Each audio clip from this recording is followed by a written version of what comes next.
2, 3, raconte!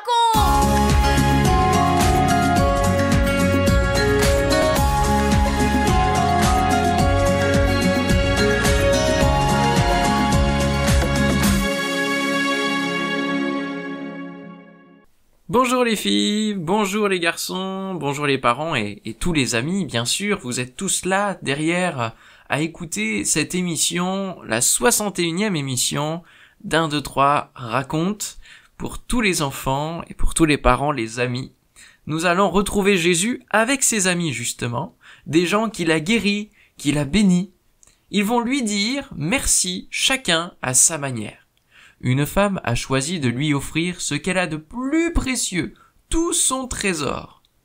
Alors sans tarder, écoutons Françoise qui va nous raconter cette histoire que tu retrouveras dans l'évangile de Marc au début du chapitre 14. 1, 2, 3, raconte! Dans 6 jours, ce sera la grande fête de la Pâque. Jésus est à Béthanie, un petit village près de Jérusalem. Simon habite dans ce village. Il dit à Jésus: « Viens chez moi avec tes disciples. J'ai préparé un grand repas. C'est une joie et un honneur pour moi de t'accueillir. Je suis si heureux depuis que tu m'as guéri de la lèpre. Avant, j'étais obligé de vivre loin de ma famille, loin de mes amis. Oh, je souffrais terriblement. J'étais perdu et toi, tu m'as sauvé. Je te remercie infiniment. » Parmi les invités, il y a Lazare. Alors à Béthanie, on connaît Lazare depuis toujours, de même que ses 2 sœurs, Marthe et Marie. Mais maintenant, on parle de lui à Jérusalem et partout dans le pays. Sais-tu ce qui s'est passé à Béthanie, disent les gens? Oui, c'est là que Jésus a ressuscité Lazare. Cet homme était mort depuis 4 jours. Quel miracle! Moi, je crois que Jésus est un envoyé de Dieu. Mais les chefs de la synagogue, ils cherchent à l'arrêter. C'est vraiment terrible. Pourtant, il n'a fait que du bien. En effet, les prêtres et les sacrificateurs ont décidé d'arrêter Jésus et de le faire mourir. Mais voilà, ils ne savent pas comment faire. Il faut le faire en cachette, se disent-ils, car depuis la résurrection de Lazare, la foule est de plus en plus nombreuse à le suivre. Il pourrait y avoir une émeute, une manifestation violente. Chez Simon, le repas se poursuit. Lazare est heureux de partager ces moments avec Jésus. Il lui est tellement reconnaissant de l'avoir ressuscité. Sa sœur Marthe est là aussi, bien sûr. Elle est très occupée à préparer le repas et à servir les invités. « Je lui dois tout », répète-t-elle souvent. « Il a redonné la vie à mon frère qui était mort. » Mais Marie, où est-elle, Marie? Elle n'est pas venue alors que Jésus est là? Ah, elle n'est pas loin. Elle se prépare. À sa façon, elle va dire à Jésus combien elle l'aime, combien elle lui est reconnaissante. Tiens, la voilà justement qui arrive. Elle ne fait pas de bruit. Elle tient délicatement dans ses mains tout ce qu'elle a de plus précieux, tout son trésor, un magnifique flacon d'albâtre. Elle s'approche de Jésus, se place derrière lui. Elle casse le bouchon du flacon. Aussitôt, dans la maison se répand une délicieuse odeur. Son flacon contient un parfum de grande qualité. Elle en verse sur la tête de Jésus. Puis, elle se met à genoux et en verse sur ses pieds. et elle les essuie avec ses longs cheveux. Jésus ne dit rien. Les invités, stupéfaits, la regardent. Les disciples murmurent entre eux. Mais qu'est-ce qu'elle fait, Marie? Briser un vase de ce prix et vider tout le parfum? Mais c'est insensé. Elle aurait pu verser seulement quelques gouttes. C'était suffisant. C'est du gaspillage. Parmi eux, il y a Judas.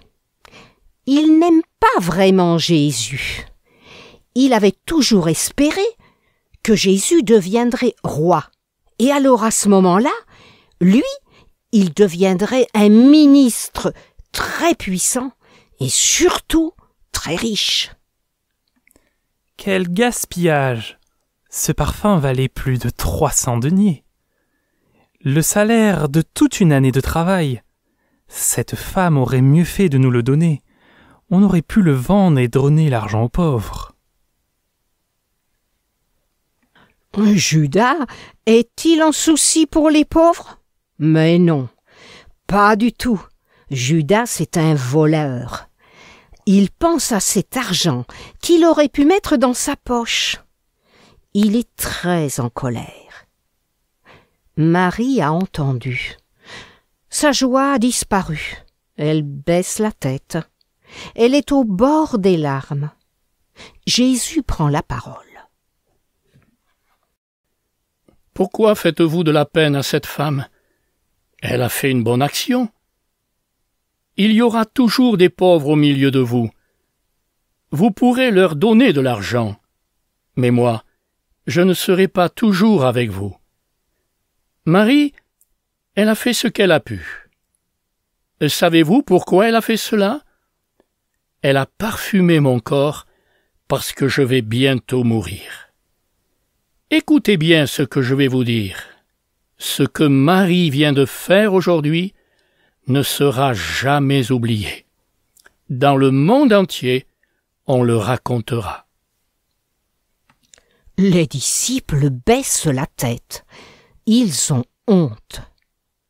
Subitement, un homme se lève. Son visage est dur, fermé. Il sort de la maison et s'en va dans la nuit. C'est Judas. Il va trouver les ennemis du Seigneur, les chefs de la synagogue, et il leur dit: Combien me donnerez-vous si je vous aide à arrêter Jésus sans que les gens le sachent? 30 pièces d'argent. C'est entendu. Quand ce sera le moment, je vous ferai signe. Judas les quitte et revient auprès de Jésus comme si rien ne s'était passé. Personne ne sait ce qu'il vient de faire, sauf Jésus qui connaît tout. Il ne dit rien. Marie est heureuse. Elle voulait montrer à Jésus combien elle l'aime. Elle a fait ce qu'elle a pu, et Jésus lui a dit combien il apprécie son cadeau. Et vois-tu, aujourd'hui encore, l'histoire du parfum de Marie vient d'être racontée comme Jésus l'avait annoncé.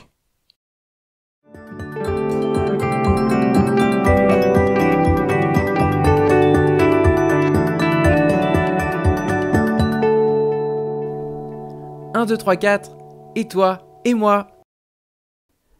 Marie a écouté son cœur. Elle a fait tout ce qu'elle a pu pour montrer à Jésus combien elle l'aimait.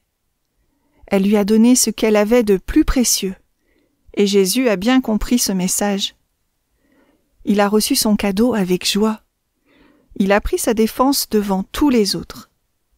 Tu te souviens de ce qu'il a dit? Ce que Marie a fait est bien. Elle a fait une bonne action. Et toi, qu'est-ce que tu peux offrir à Jésus pour lui montrer que tu l'aimes? Ce que tu as de plus précieux, c'est ta vie, ton cœur. Alors, tu peux lui dire: Jésus, je te donne ma vie, je te donne mon cœur.